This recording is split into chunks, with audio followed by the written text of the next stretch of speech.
ଅସିଧାରେ କେ ରସି ପାଦ ଦେଲା କର ଭରସି କହ ତୁ ଶୃପଣଖି ବେଗ। ଅସିଧାରେ କେ ରସି ପାଦ ଦେଲା ତୀକ୍ଷ୍ଣ ଅସିଧାରରେ ଖଡ଼ଗ ଖଣ୍ଡାଧାରରେ ତୀକ୍ଷ୍ଣ ଖଣ୍ଡା ଶାଣିତ ଖଡ଼ଗ ଧାରରେ ବା ଖଣ୍ଡାଧାରରେ ଶୃପଣଖା କିଏ ସେ ପାଦ ଦେଲା କରିବାକୁ ଦୁଃସାହସ କଲା। ପାଦ ଦେଲା ଭରସି କହ ତୁ ଶୃପଣଖି ବେଗ।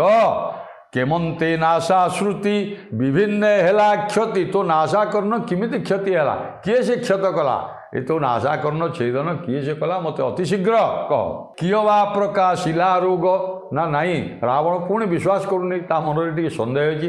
ଆରେ ରାବଣ ଭଳି ବଳିଷ୍ଠ ତ୍ରିପୁର ବିଜୟୀ ସ୍ୱର୍ଗମର୍ତ୍ତ୍ୟ ପାତାଳ ବିଜୟୀ ରାବଣକୁ ବର ଭଉଣୀ ଶୃପଣଖାକୁ ଇଏ ଦଣ୍ଡ ହୁଏତ କେହି ଦେଇ ନପାରେ।